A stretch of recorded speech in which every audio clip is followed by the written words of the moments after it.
Hi, I'm Sue Walker, and I'm going to show you an easy way to make French toast.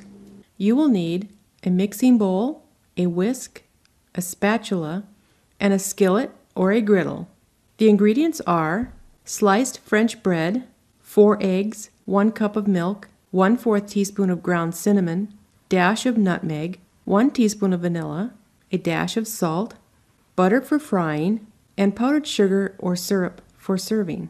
Start by beating together the eggs, milk, cinnamon, nutmeg, salt, and vanilla.